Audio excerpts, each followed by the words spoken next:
오늘 말씀은 시편 우리 119편 105절 말씀입니다. 구약 894쪽입니다. 시편 119편 105절 말씀입니다.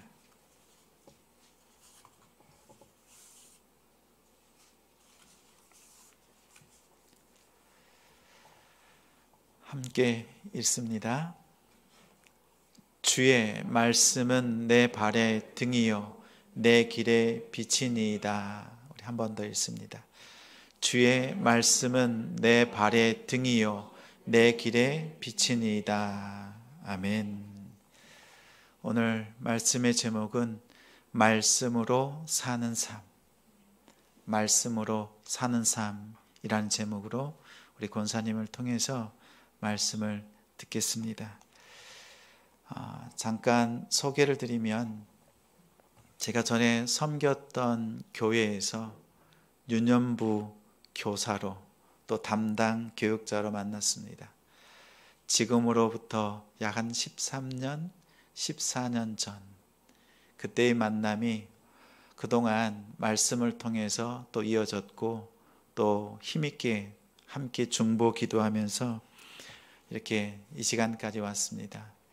특별히 제가 권사님을 이 자리에 초대하면서 말씀을 듣고 싶은 것은 특별한 부분이 있습니다.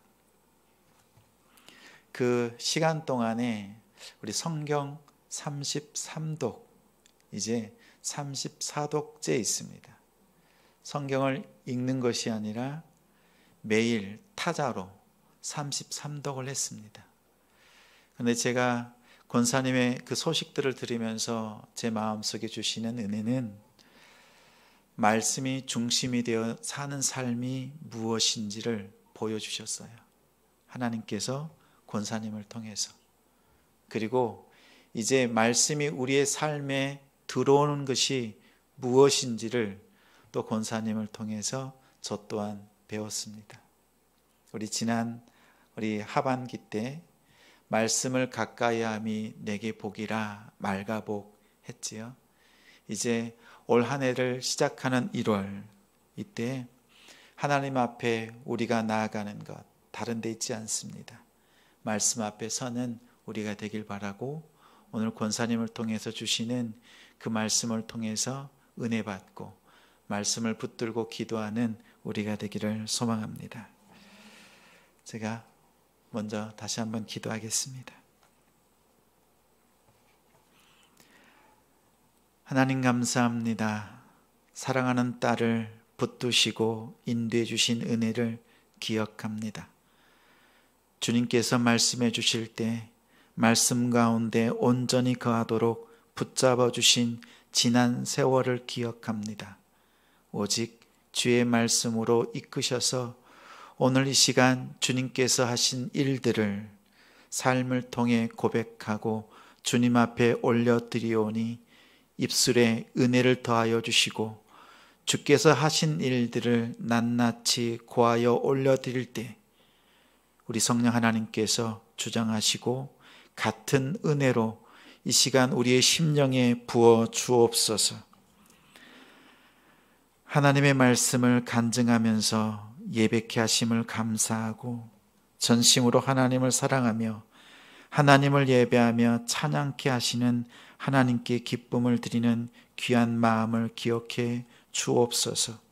간증을 통해 오직 주께만 영광 받기를 원하며 또한 금요 예배를 감사하면서 주의 몸된 교회를 말씀으로 세워가기를 원하며 드린 헌물 위에도 그 마음과 그 중심의 삶에도 주님께서 은혜 부어주시고 말씀으로 함께하여 주옵소서.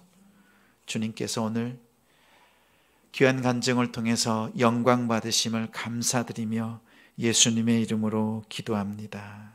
아멘. 우리 권사님을 우리 앞으로 모시겠습니다.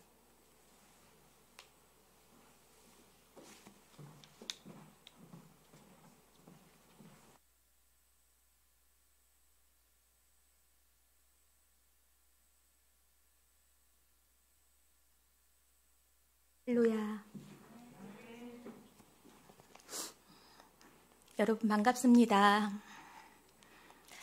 저는 서울 금천구 시흥동에서 산돌 중앙교회를 섬기고 있는 박성래 권사입니다.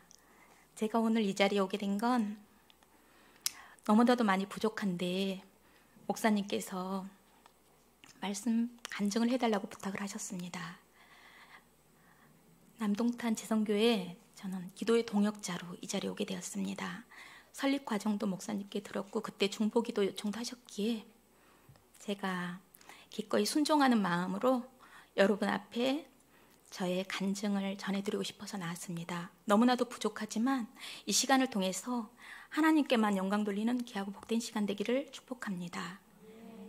코로나 상황 속에 세우신 하나님의 성전 남동탄 지성교회 하나님께서 굳건하게 지켜주시리라 믿습니다. 우리의 기도와 눈물과 옥합을 깨뜨려 드린 헌신을 하나님께서 기뻐 받으신 줄 믿습니다. 코로나 상황 속에서 여러분 어떻게 지내셨나요? 우리가 믿음을 지키며 살아가는 게 결코 쉽진 않습니다. 그러나 지금 이 상황이야말로 우리가 다시 말씀으로 믿음으로 일어서야 될 때인 줄 믿습니다. 지금까지 믿음으로 사신 여러분 수고 많이 하셨습니다. 예, 많이 쓰셨습니다. 우리의 한순간도 우리 삶의 한 자락도 하나님의 도우심 없이 하나님의 은혜 없이는 우리가 살아갈 수 없음을 고백합니다. 지금 이 자리에 우리가 있는 것이 믿음의 승리입니다. 우리 믿음의 승리는 우리가 이 땅에 발을 딛고 살아가는 동안 우리 생명을 유지하는 동안은 끝까지 지켜야 될 우리의 전투입니다. 우리의 과제입니다. 우리의 믿음이 지금 현재 진행형이라고 하잖아요. 우리는 내가 원하든 원치 않든 예수 그리스도를 나의 주님으로 섬기는 순간 영적 전쟁이 시작되었습니다. 우리의 영적 전쟁, 우리 눈에 보이나요? 눈에 보이지 않습니다. 그러나 우리는 매일매일, 매 순간순간 이 영적 전쟁을 치르며 살아가고 있습니다. 이 승리에서 우리가 이겨나갈 게 하나님의 말씀입니다. 그러니까 여러분들도 지금까지 잘해오셨습니다. 그러나 앞으로 우리가 남은 시간이 또 많이 남아있잖아요. 이 시간을 마지막까지 우리가 승리해야 되겠죠. 사탄 앞에서. 그런 저희들이 되기를 축복합니다. 저는 결혼 전까지 제가 32살에 결혼했는데요. 신앙생활 하지 않았습니다. 세상 속에서 세상 사람들처럼 유흥을 즐기며 그렇게 살았었습니다. 결혼하던 해에 2002년도 우리 월드컵 있었죠. 그 해에 제가 결혼을 했는데 저희 아랫집 1층에 사는 그 언니, 엄마가 산돌중앙교회 권사님이셨어요. 그 권사님을 통해서 처음 산돌중앙교회를 가게 됐습니다.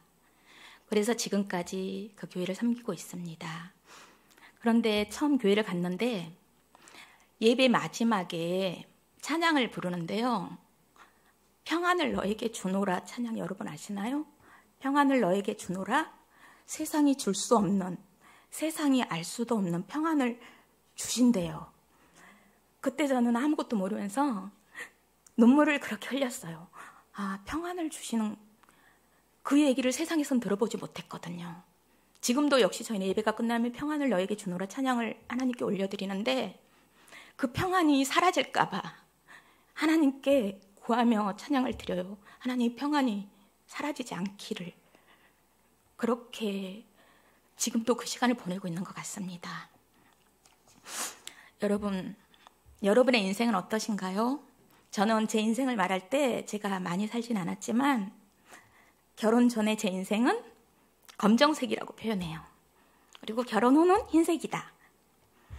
이거는 왜 제가 그렇게 표현을 하게 됐냐면 저의 유년 시절을 기억해보면 아름다운 기억보다 가슴 아픈 기억, 슬픈 기억이 좀 많은 것 같아요.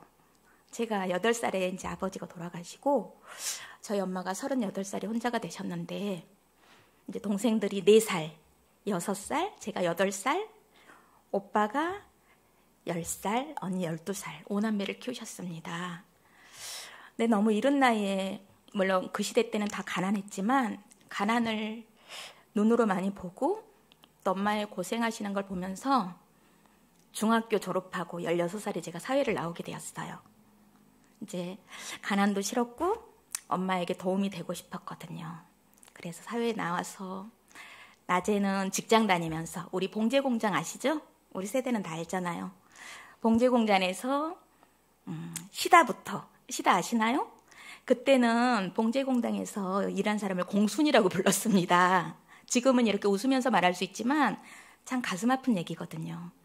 그렇게 해서 저는 그 시간들을 지냈어요. 거기에서 낮에는 직장 다니면서 밤에는 학교를 다녔어요. 좀 늦은 나이지만 그런데 지금 생각해 보면 제 인생에서 가장 열심히 살았고 가장 값진 시간이었던 것 같습니다. 그래서 지금은 그 삶이 부끄럽지 않아요. 누구한테 얘기를 할 때 우리 젊은 세대들에게도 인생은 밑바닥부터 시작을 해도 나쁘지 않다고 저희 딸에게도 얘기를 합니다. 엄마가 인생을 많이는 살아보지 않았지만 이런 것도 나쁘지 않다. 그리고 세상에서 경험만큼 제일 값진 게 없다. 그렇게 저는 저희 자녀에게 얘기를 하고 있습니다. 그래서 결혼 전에 인생이 검정색이라고 이제 그렇게 저는 표현을 했던 것 같아요. 그런 아픔들이 싫어서. 제가 고향이 전남 해남인데 그 고향이 별로 기억하고 싶지 않은 거예요. 그래서 저는 서울이 고향이라고 얘기해요. 제2의 고향이 서울이니까 서울이 저는 너무 좋은 거예요. 그 가슴 아픈 기억들을 많이 벗어날 수가 있었거든요. 결혼 후에는 저는 흰색이라고 표현을 했는데 저희 남편이 참 착하거든요. 그리고 성실해요.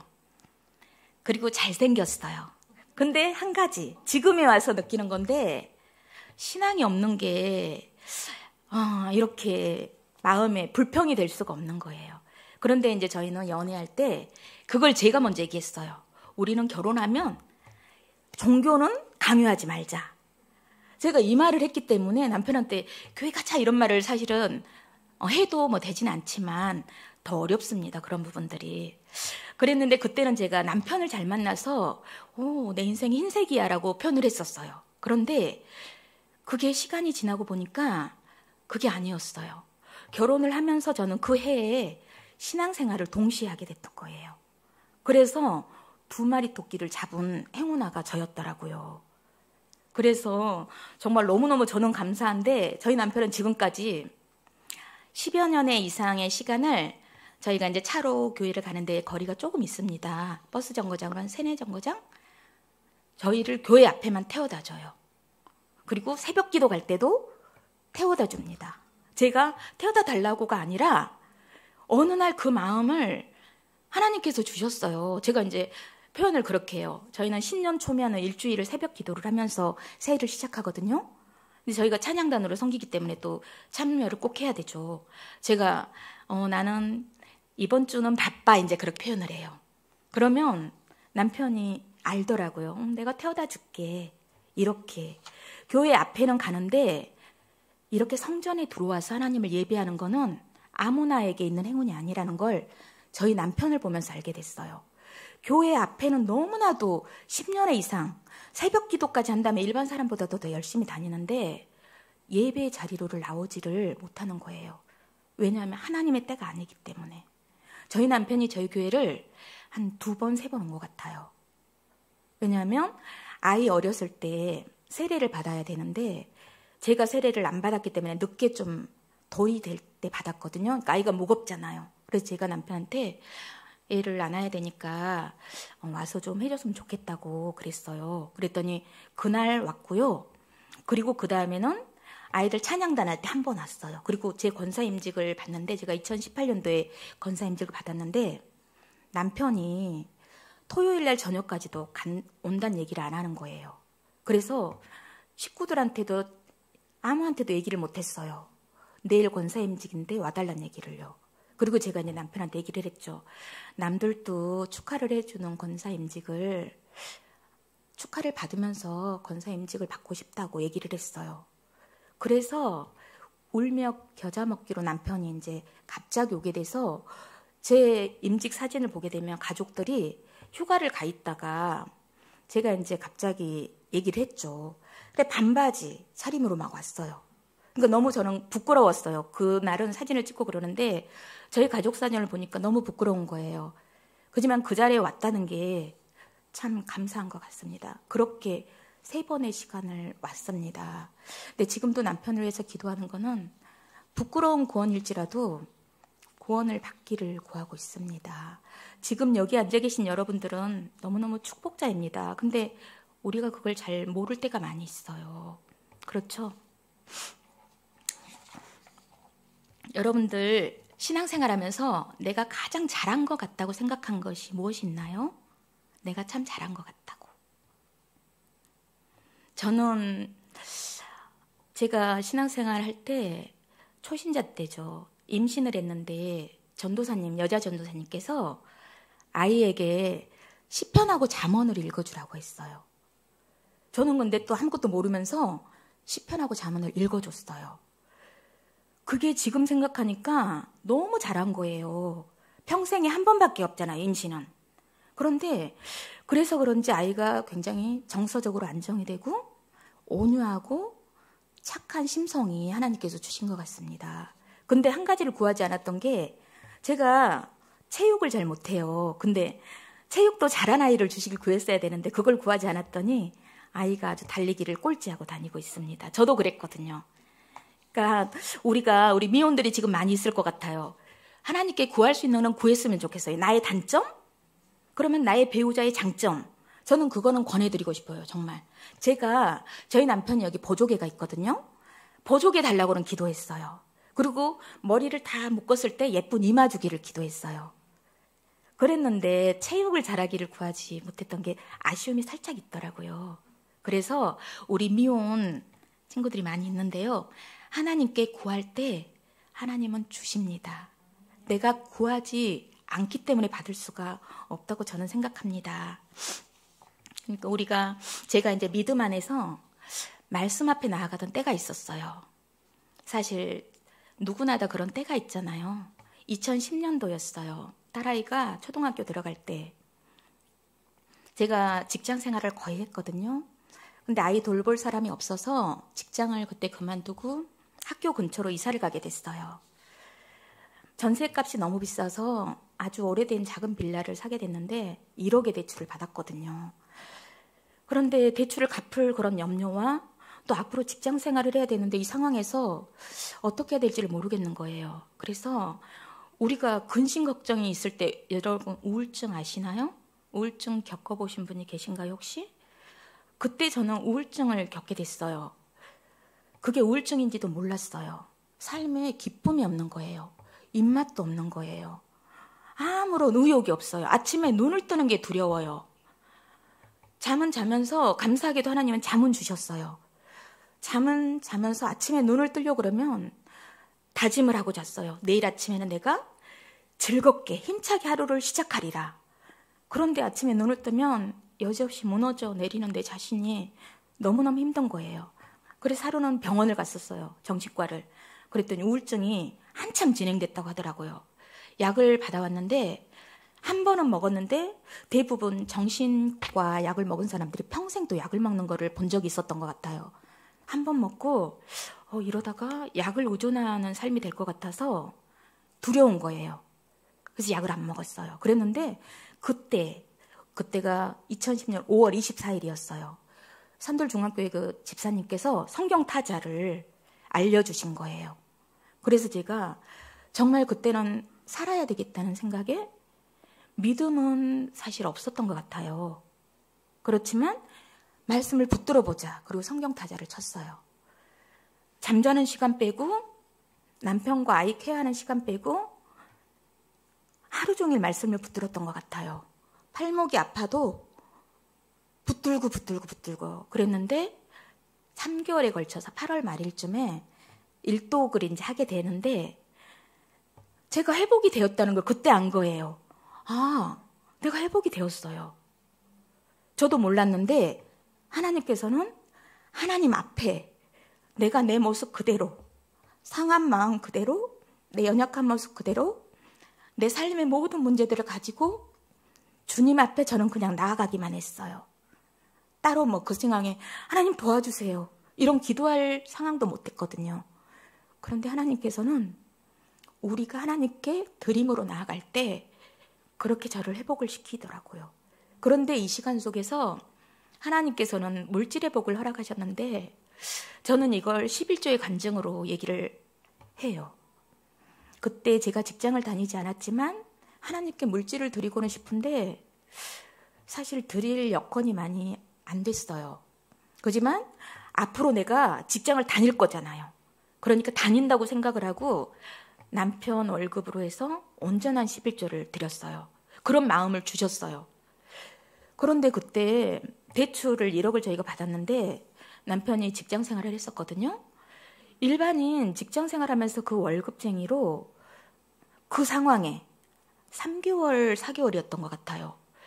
하나님께서 그 대출을 다 갚게 하셨습니다. 어느 날 남편이 5만 원짜리 한 몇천만 원을 들고 왔어요. 저한테 돈방석에 앉아보라고. 근데 그때는 그게 하나도 기쁘지 않았어요. 돈이 우리의 삶의 모동을 회복시켜줄 수가 없다는 걸 알았습니다. 그래서 하나님께 드릴 수 있는 게 기쁨으로 드릴 수 있게 되었어요. 왜냐하면 우리의 모든 것이 내가 노력한다고 그렇게 됐다면 이 세상 사람이 실패한 사람이 누가 있겠습니까? 가난하게 월세로 살고 싶은 사람이 누가 있으며 파지를 주며 살고 싶은 사람이 누가 있겠습니까? 그거를 그런 시간을 통해서 저는 알아갔던 것 같습니다.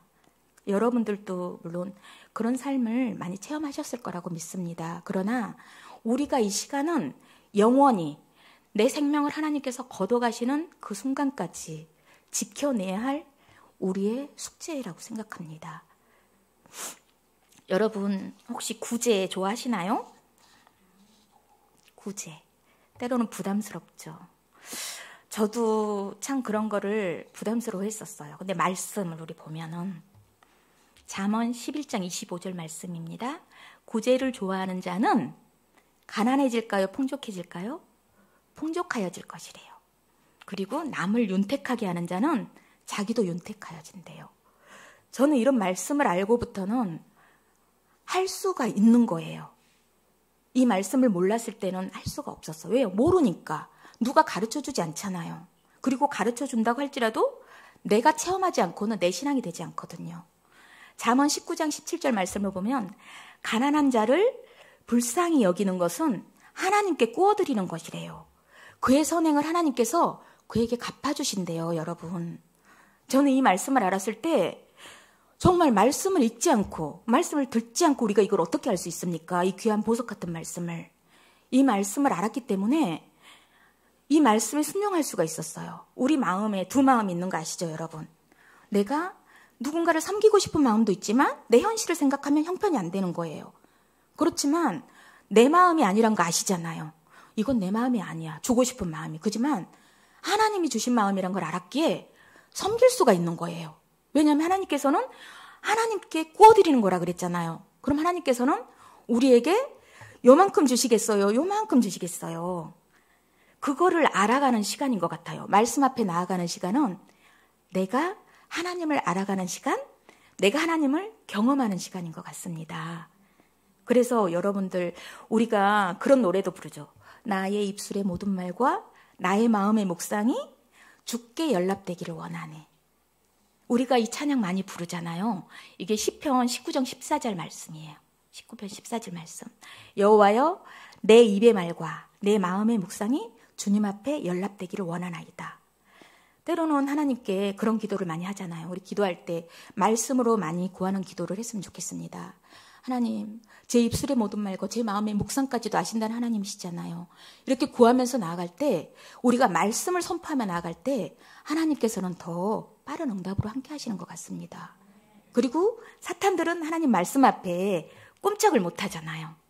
그래서 우리가 말씀을 알아야 돼요. 말씀의 구절을 넣어가면서 하나님 구하며 나아가야 됩니다. 그랬을 때에 악한 영에게도 우리의 기도가 빼앗기지 않고 하나님께 더 쉽게 올려드리는 것 같습니다. 여러분, 우리가 말씀을 읽는 걸 사탄을 좋아할까요? 사탄은 우리가 교회에서 봉사하고 찬양하고 섬기며 전도하며 이런 건 다 하게 해요. 누구나 다 할 수가 있습니다. 그런데 우리 신앙생활 50년 했을지라도 말씀을 얼마나 많이 읽고 말씀을 또 알아가며 살아가는 사람이 얼마나 있을까요? 저 역시도 이런 시간이 있기 전에는 사실 말씀을 많이 안 읽었습니다. 손이 안 가요. 손이. 읽고 싶다가도 창세기, 에서 머물렀던 것 같아요. 그런데 제가 이 말씀을 타지를 하게 되면서는 때로는 말씀이 지루할 때도 있잖아요. 매일 말씀 읽어야지 즐겁게만은 나아가지 않을 때가 있어요. 시편으로 나아가길 권합니다. 왜냐하면 시편이 나의 기도예요. 다윗의 기도이지만 다른 사람의 기도지만 그 기도를 올려드리는 거예요. 그 기도를 말씀을 읽으면서 하나님 제가 그렇습니다. 그게 은혜가 저는 그래서 말씀을 더 붙을 수 있었던 것 같아요. 시편을 읽을 때 150편 말씀이 다 너무너무 은혜로운 거예요. 시편부터 가까이 접하는 여러분들이 되기를 축복합니다. 여러분, 하나님께서는 우리가 말할 때 우리의 말에 다 응답하신다고 하시죠. 민수기 14장 28절 말씀이에요. 너희 말이 내 귀에 들린 대로 다 하나님이 행하신대요. 근데 우리가 이 말을 알지만 우리의 입술이 늘 칭찬하며 배려하며 격려하며 감사하는 말만 할 때가 많이 있나요? 우리는 죄성이 있기 때문에 두세 사람만 모이면 우리 얘기를 하다가도 안부를 묻다가도 남의 얘기로 흘러가는 게 너무 다반사예요. 그러나 그게 결코 처음에는 안부를 물었지만 결국은 우리의 입술에서 나도 모르게 험담을 할 때가 많이 있음을 알 때가 많이 있습니다. 그런데 이런 말씀을 알게 되면서 하나님께서 우리가 불평을 하면은 그대로 우리에게 주신대요. 감사를 하면 우리에게 감사를 그대로 주신대요. 그렇기 때문에 우리의 마음을 제어할 수가 있었어요. 불평이 들어올 때면 이 불평하는 마음을 내가는 통제할 수가 없습니다. 그렇지만 말씀을 붙들고 나아갈 때 저도 모르게 제 마음이 변화된 걸 느꼈어요. 부정적인 생각이 다 사라지면 나도 모르게 그런 헛된 것들이 다 사라져가고 있었어요. 그러니까 지금은 저도 모르지만 주변에서 그렇게 얘기를 하시더라고요. 식당 사장님도 얘처럼 말을 긍정적으로 하는 사람은 많지 않은 것 같다는 얘기를 듣게 됐어요. 근데 이게 정말 우리가 이런 삶을 살아야 되겠구나. 이게 내 힘으로가 아니거든요. 나는 모르지만 이 시간 속에서 하나님께서 우리를 빚어가신 거예요. 내 마음을 새롭게. 그런데 우리가 하나님께 그런 기도는 드려야 되겠죠. 내 마음에 티끌만한 제약이 들어올지라도 물리쳐달라고.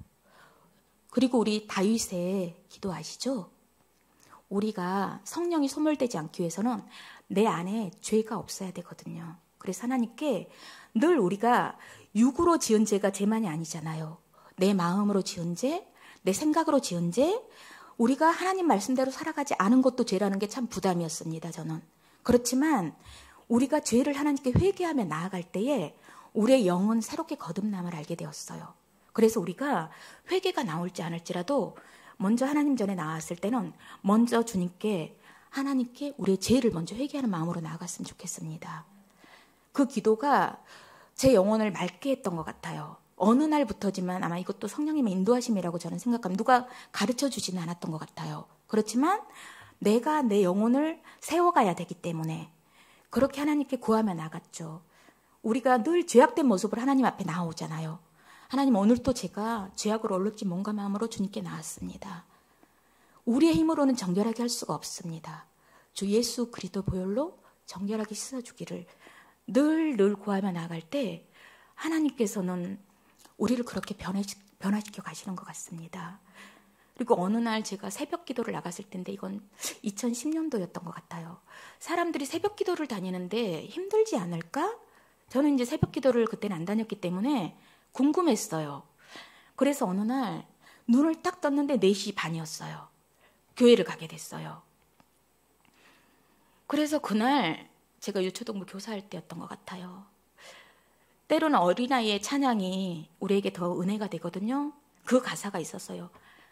날마다 나의 모습 주님 지켜보고 계세요. 날마다 나의 생각 주님 다 알고 계세요. 이 찬양을 저희가 목사님 계실 때였나 봐요. 이제 저희가 찬양팀으로 하면서 율동을 하면서 제가 어느 날 그 찬양을 하나님께 올려드렸어요. 날마다 나의 모습. 그런데 그 찬양을 올려드렸는데 눈물이 하염없이 흐르는 거예요. 저는 그 찬양만 마음속으로 크게는 못 부르고 날마다 나의 모습 주님 지켜보고 계세요. 날마다 나의 생각 주님도 알고 계세요. 언제나 나의 삶 하나님 앞에서 더욱 정직하게, 더욱 깨끗하게, 너무나 그 어린아이들의 심령처럼 깨끗한 가사였기에 저는 그걸 그냥 올려드렸던 것 같아요. 그런데 그 눈물이 하나님께서 주신 그 은혜의 눈물이란 걸 저는 그때 처음 경험을 했습니다. 그래서 더 구할 수가 있게 되었어요. 그 한 번의 경험으로 새벽 기도가 힘든 게 아니구나. 처음 그걸 알았어요. 그래서 그 다음부터는 교회에 절기 새벽 기도가 있잖아요.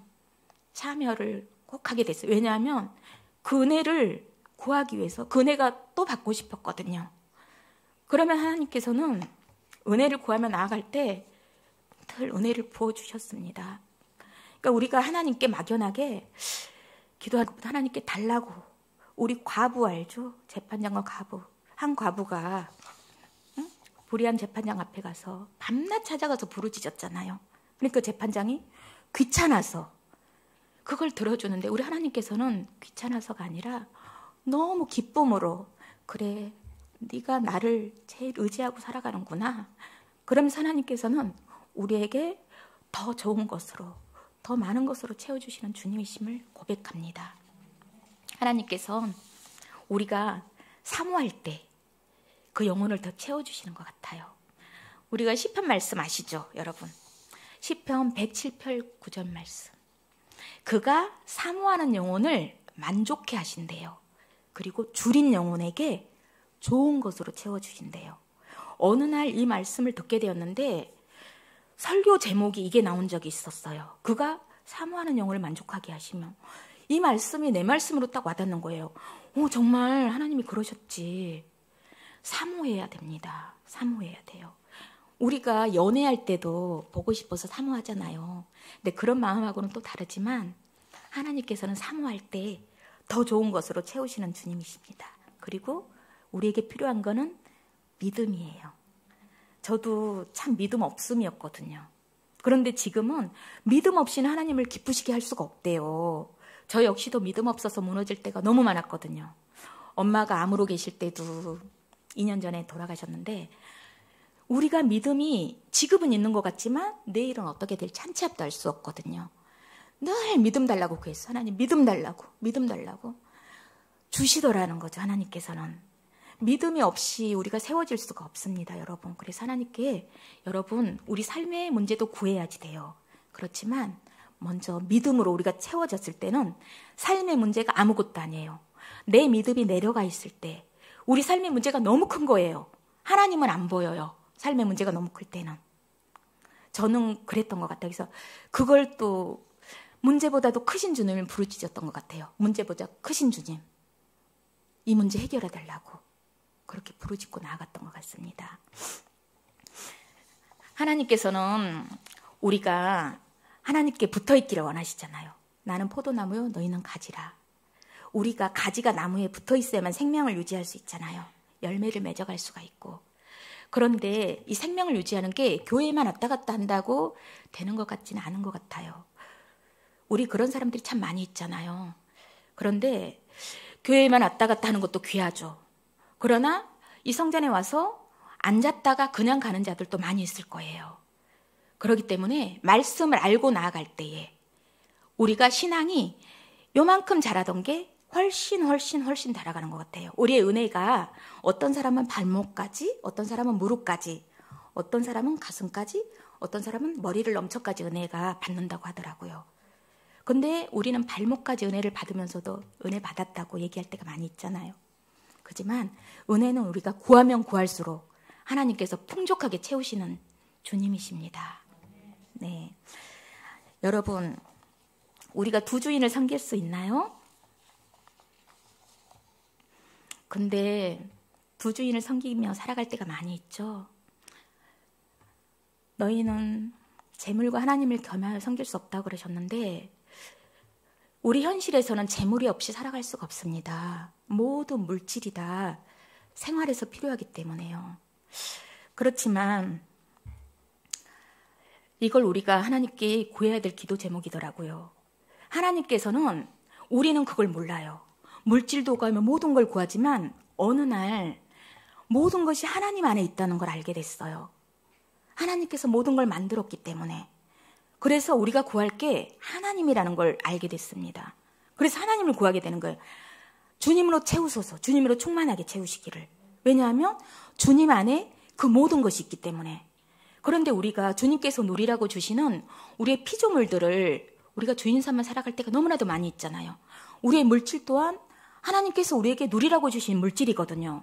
그런데 우리가 물질을 주인 삼아 살아갈 때가 너무나도 많이 있습니다.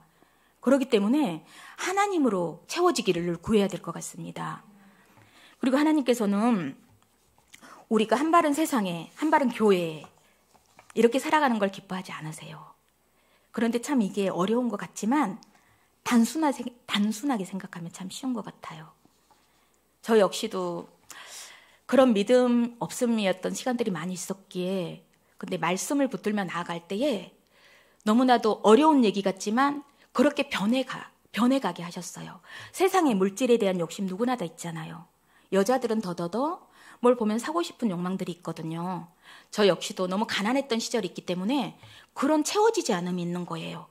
내가 먹지 않을지라도 뭔가가 있어야지 만족이 되는 거예요. 그래서 집에 사다 놓고 저는 안 먹어요. 한두 달 있어서 찾으면 친구들이 다 먹고 없는 거예요. 그런 것들이 저의 마음의 문제라는 걸 어느 날 알게 됐어요. 그래서 그런 걸 가지고 하나님께 나아가는 거, 말씀 앞에. 이런 부분들이 변화되기를 원한다고. 그런 충동들이 사라지기를 구한다고. 그런데 정말 거짓말처럼 이런 부분들이 지금은 100%라고는 할 수 없지만 많이 변해버린 것 같습니다. 그러니까 말씀에는 치유의 능력도 있지만 우리를 변화시키는 능력이 있음을 믿습니다. 여러분들 역시도 그런 경험들이 많이 있으리라고 믿어요. 여러모로 말씀 앞에 우리가 어떻게 나아갈 수 있을까요? 한번 말씀을 보면서 여러 가지 찾아보면서 정확하게 알면서 한 번 읽어가는 것과 여러 번 읽어가는 것 중에 어떤 게 우리가 말씀을 더 쉽게 알아갈 수 있을 것 같아요? 그러면 우리가 부산을 간다고 해요. 부산을 한 번 가는데 고속도로 가면서 여기는 어디네? 메모를 하면서 천천히 찾아가는 것과 자주 여러 번 왔다 갔다 했어요. 그럼 어떤 게 더 쉽게 찾아갈 수 있나요? 네, 그걸 알게 됐어요. 말씀을 처음에는 몰라요. 와닿지 않아요. 그렇지만 한 번 또 읽고 한 번 또 읽고 그러면 하나하나 더 알아가지는 거예요. 이런 말씀이 있었네? 이런 말씀이 있었네? 그런데 저는 처음에 너무 말씀을 몰랐기 때문에 제가 목표를 정했었어요. 채야 10번은 읽어야 하나님의 말씀을 조금은 알 수 있겠구나. 그래서 제가 10독의 목표를 가지고 나갔던 것 같아요. 하루가 24시간이니까 채야 240절.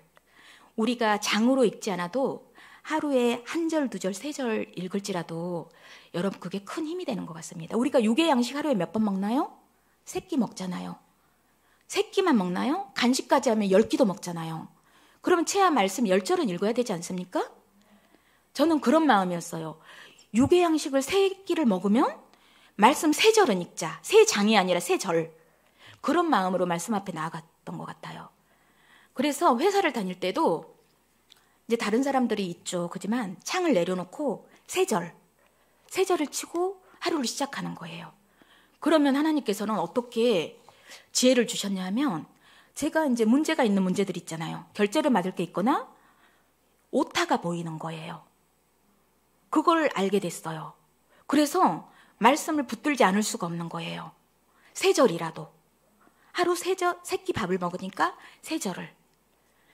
제 경험으로 지금도 제가 직장생활을 하지만 하나님께 먼저 드리는 그 삶으로 나아가고 있습니다. 그래서 시간의 11조라고 여러분 아시죠? 그런 마음으로 살아가고 있어요. 우리 시간 내 거 아니잖아요. 여러분, 내 삶이 내가 주인 되면 살아가고 있나요? 우리가 그거는 알아요. 내가 주인 아니라는 건 알지만 내가 주인 되어 살아갈 때 많이 있습니다. 저 역시도 내 삶의 주인은 저였어요. 어느 날 알게 됐어요. 아이가 4살 때 직장을 갔다 와서 좀 힘들잖아요. 가정일도 하려면.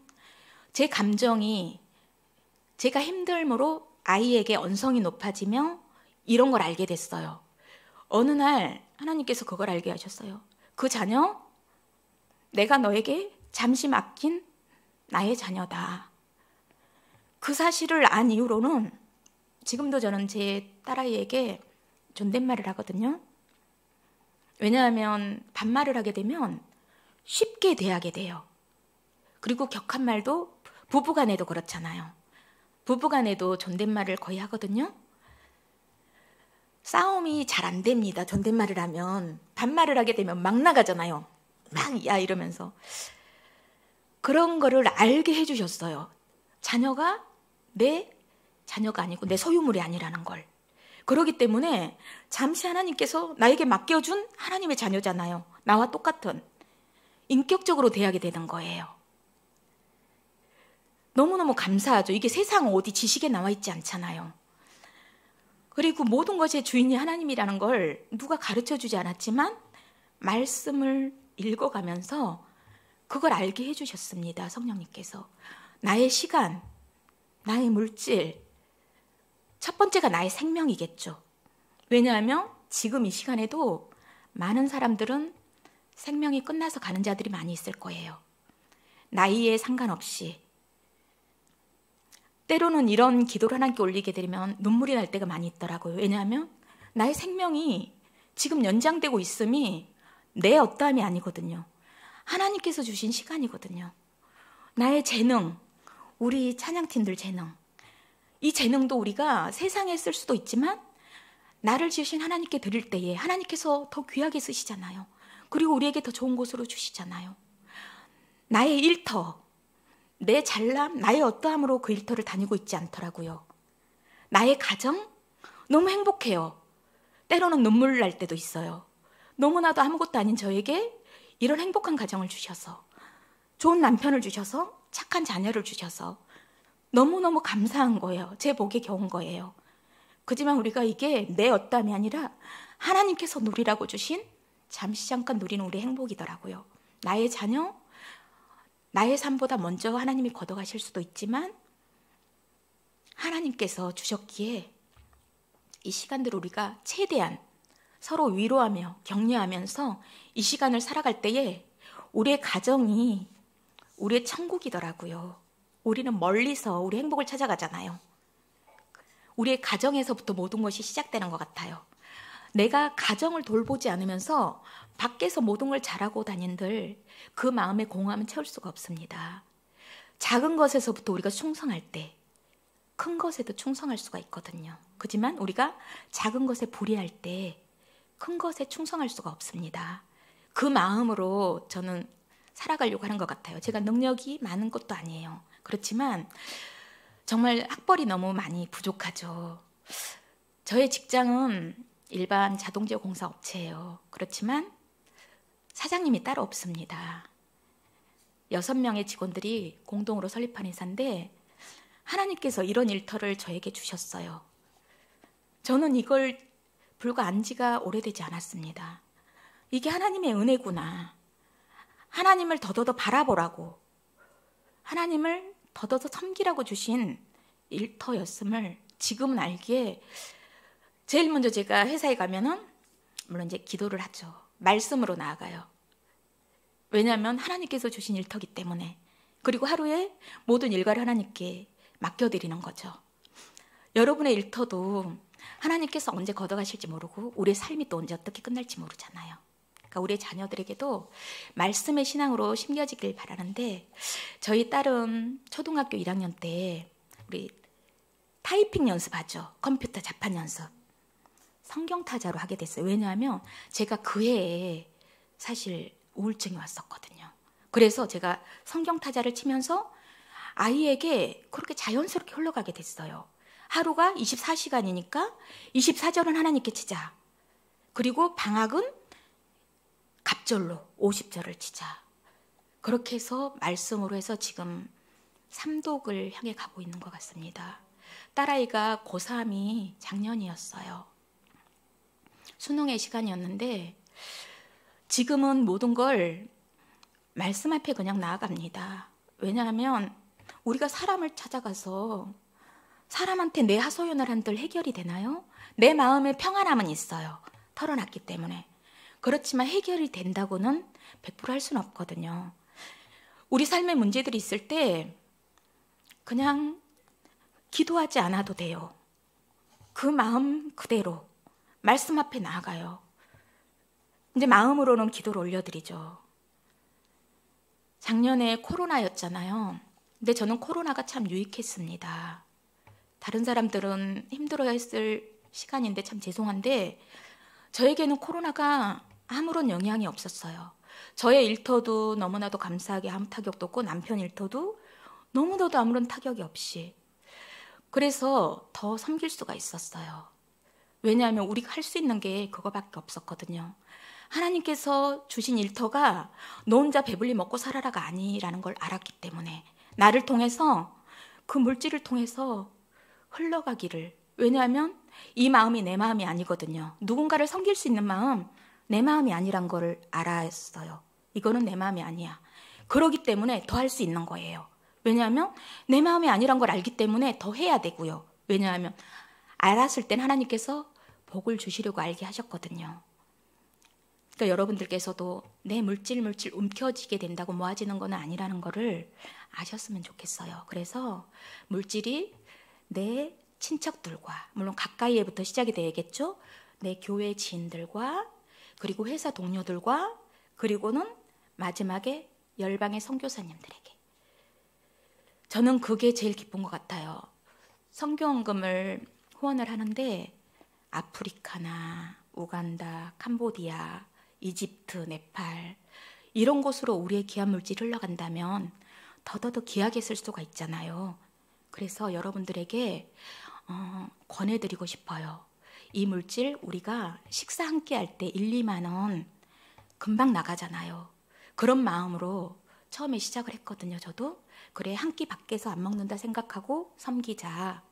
그랬더니 하나님께서는 물질을 복을 채우시는데 정말 우리가 비웠을 때 채우시더라는 거죠.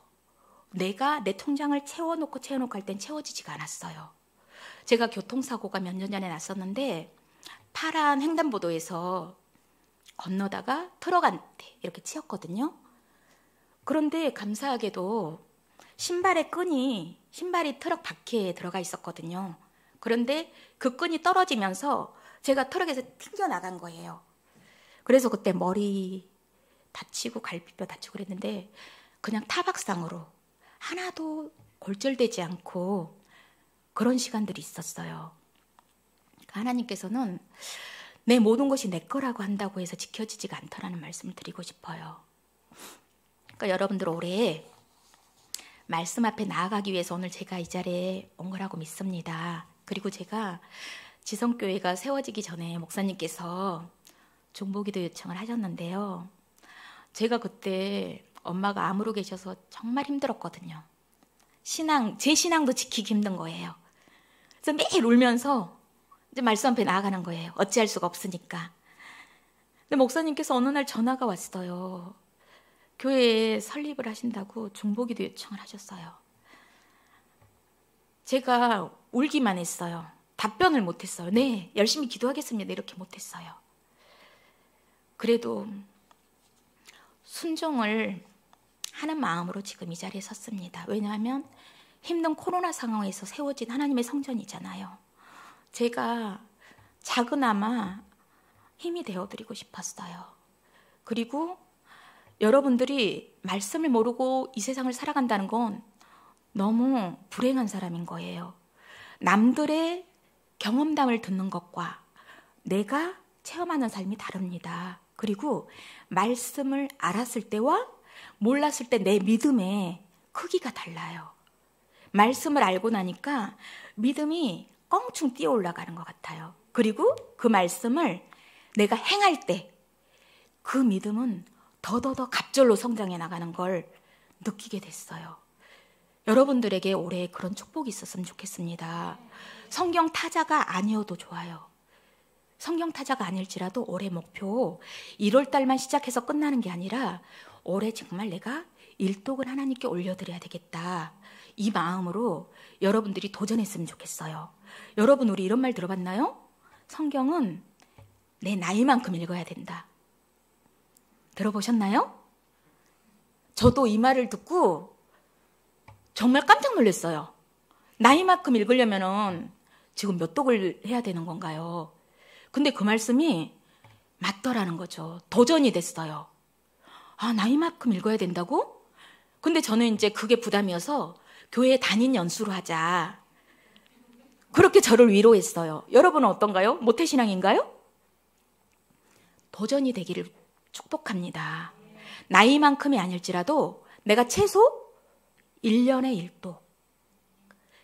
남을 위해서가 아니에요. 나를 위해서예요. 제가 이렇게 삶을 보니까 제가 이 말씀 앞에 나아간 게 아니었어요. 말씀이 저를 이끌어 갔더라고요. 1독을 한 이후로 저는 그런 습관이 생겼어요.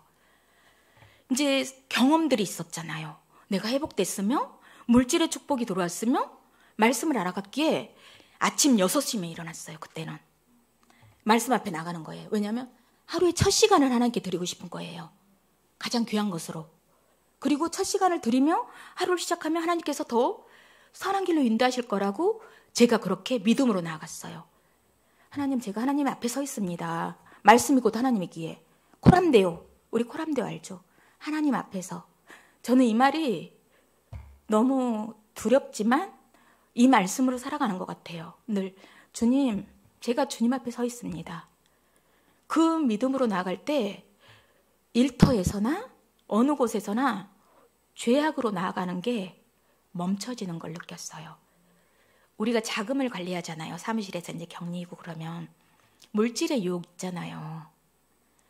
아무도 안 보는데 충분히 그럴 유혹들이 있거든요. 그런데 제가 믿음이 없었다면 아마 세상 사람들처럼 그렇게 눈 감고 아웅했을 거예요. 하나님 앞에 서 있다는 그걸 알게 됐을 때 제가 하나님 앞에 서 있다고 생각을 하니까 그런 걸 하지 않게 잡아주시는 거예요. 할 수가 없어요. 그러니까 여러분들도 그런 게 그런 삶이 되었으면 좋겠어요. 주님, 제가 하나님 앞에 서 있습니다. 언제나 나 혼자 있을지라도 특히 혼자 있을 때 그게 필요한 것 같아요. 우리 혼자 있을 때 신앙이 진짜 신앙이라고 하잖아요. 여러분 혼자 계실 때 시간 주로 어떻게 보내시나요? 남자분들은 게임하면서?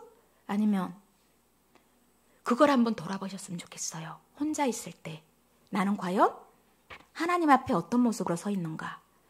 근데 우리는 하나님 앞에 서 있다고 생각하지 않거든요. 그렇게 할 때 더 거룩해지는 것 같아요. 거룩은 뭔가요, 여러분? 거룩. 내가 거룩하니 너희로 거룩하라 하신 거룩. 거룩은 구별되는 삶이에요. 죄와 구별되는 삶. 죄로부터 멀어져요. 내가 혼자 있을 때 주님, 제가 주님 앞에 서 있습니다 하고 나아갔을 때요. 그래서 말씀 앞에 나아갈 때 내가 말씀 앞에 나아가는 게 아니라 하나님께서 나를 이끌어 가시는 거예요. 내가 할 일은 뭘까요? 말씀 앞에 나아가서 앉는 거, 컴퓨터 켜고 앉는 거더라고요. 그래서 저는 제일 아침에 이른 시간에 시작하는 게 컴퓨터 켜는 것부터 시작을 하거든요. 일단은 켜놔요. 남편이 7시 안 돼서 출근하기 때문에 남편 출근하고 말씀으로 나가고 그리고 자녀 보내고 그런 시간들을 먼저 하나님께 드리고 나머지 시간을 빨래를 하거나 이런 시간들을 하려고 해요. 왜냐하면 이 순서가 금방 바뀌어버리거든요. 우리 생각으로는. 내가 급한 게 있잖아요. 눈에 보이는 게 급하잖아요. 그걸 다잡는 게 그게 우선인 것 같아요. 왜냐하면 그 시간부터 하나님께서는 받으시기 때문에 우리가 교회에 올 때 하나님께서는 내가 준비하는 모든 시간부터 받으시잖아요. 근데 우리가 그걸 모를 때가 많이 있어요. 왜냐하면 우리는 예배는 앉아서 드릴 때부터 받는다고 생각을 많이 하거든요. 그렇지만 하나님은 그렇지 않으세요. 우리 마음이 있어서 우리가 새벽을 깨우며 기도할 때 제가 5시 반 예배인데 찬양단으로 서기 때문에 4시 20분에 저는 알람을 해놓거든요. 그래서 못해도 5시 전에는 미리 가요. 왜냐하면 하나님께 은혜를 구해야 되거든요. 은혜를 달라고 구해서 은혜를 받은 자로서 찬양을 하나님께 올려드리는 거예요. 그럴 때 하나님께서는 은혜를 부어주시는 거예요. 저도 우리 교회에서 찬양단으로 섬기고 있어요. 금요일 날 하늘 물소리 찬양단을 섬기고 있는데 이 말씀을 알고 나서 하나님을 찬양을 하니까 찬양은 곡조 있는 기도라고 했잖아요. 이 말씀이 그냥 말씀이 아닌 거예요. 저에게 가슴으로 와닿는 말씀인 거예요. 그러면서 하나님께 하나님 저도 이렇게 되길 원합니다. 저도 이렇게 해주세요. 이렇게 올려드리는 거예요. 그러니까 눈물로밖에 찬양을 할 수가 없는 거예요. 눈을 뜰 수가 없어요, 저는. 그래서 거의 찬양 가사를 하나님께서 거의 암기를 시켜주신 것 같아요. 눈을 보고 우리가 찬양을 할 때도 은혜가 되지만 집중을 할 수가 없어요, 하나님께. 저는 그래요. 다른 분들은 어떨지 모르지만. 제가 늘 울면서 찬양을 하니까 어떤 권사님 그러셨대요, 저한테.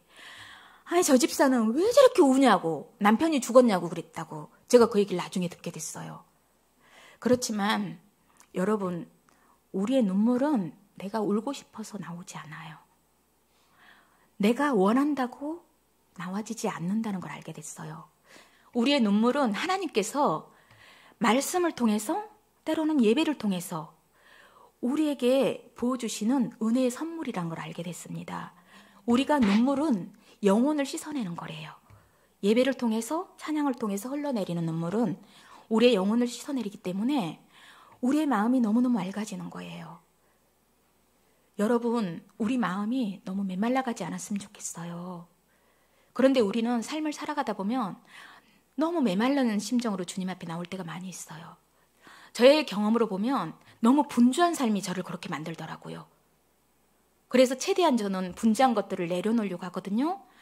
너무 분주해요, 세상 일로. 우리가 그러기 때문에 하나님께 시간을 드릴 때에 짜투리 시간을 하나님께 드릴 수밖에 없어요. 왜냐하면 내가 쇼핑 다니고 뭐하고 내 자녀 돌보며 하나님께 드리는 시간은 남은 시간 쪼개서 드리는 거예요. 그러면 하나님께서 기쁘실까요? 하나님께 제일 먼저 좋은 것으로 우리가 드릴 수 있길 소망합니다. 인색함으로 드리지 않고 기쁨으로 후히 드릴 수 있는 저희가 됐으면 좋겠어요. 우리가 기도할 때도, 저희 남편 기도할 때 그렇게 하거든요. 하나님, 저희 남편 일터 축복해 주세요. 하나님께 기쁨으로 드리고, 풍성함으로 드리고, 넉넉함으로 드리고, 우리의 부모 형제들과 이웃과 나누며 섬길 수 있게 내가 남을 꾸어주는 자가 되지, 남에게 꾸는 자가 되면 이건 우리 하나님의 영광 가리는 거라고 저는 생각해요. 그렇지만 하나님께서 우리에게 가난한 시간을 줄 때도 있어요. 왜냐하면 저도 그런 시간을 겪었기 때문에요. 그렇다고 우리가 풍요롭진 않지만 내가 내 모든 식구들을 책임지지도 못하면서 남을 섬긴다는 거는 식구들에게도 흠이 되거든요. 너나 잘하세요. 이렇게 되거든요.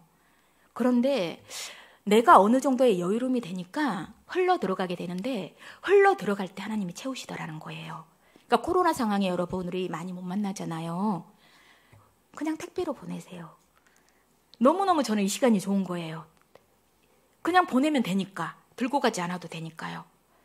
여러분들도 흘려 보내는 축복을 받았으면 좋겠어요. 내가 비웠을 때 채우는 축복. 그래서 우리가 같이 하나님을 간증할 수 있었으면 좋겠습니다. 여러분 어떠셔요? 너무나도 아닌 제가 이 자리에 섰는데요. 조금이나마 은혜가 되었으면 좋겠어요. 우리가 모든 상황 속에서 내 근심 염려 모든 걸 내가 짊어지고 가지 않았으면 좋겠어요. 내 모습 그대로 주님께 나아가세요. 주님께서는 너는 있는 모습 그대로 내게 나아오래요. 저는 그 말씀을 늘 하나님께 기도를 올려드려요. 있는 모습 그대로 주님 나왔습니다. 있는 모습 그대로 내게 나오래요. 우리가 복이라고 하셨어요. 하나님께서는 너는 복이라. 복의 통로가 된대요. 아브라함에게만이 아니라 우리 모두가 하나님의 말씀을 믿는 자들, 우리 모두는 다 하나님의 복의 통로예요. 그래서 우리 발걸음 한 걸음 한 걸음 한 걸음 우리가 걷는 발걸음이 복이 되기를 구하세요. 우리의 가정이 복이 되며 일터가 복이 되며 우리 교회가 복이 되며 이 나라가 복이 되며 그런 저와 여러분이 되었으면 좋겠습니다. 여러분 이 시간 함께해 주셔서 너무 감사해요. 우리 24시간이 하나님과 동행하는 그런 시간이 되었으면 좋겠습니다. 하나님께 평강이 있습니다. 하나님만이 정답입니다. 네, 감사합니다.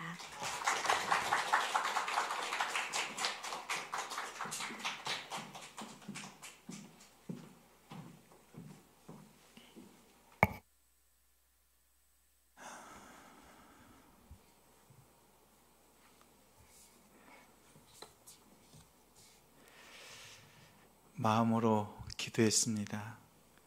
권사님이 울보 권사님이거든요. 하나님, 울지만 말게 해주세요. 제발 울지만 말게 해주세요.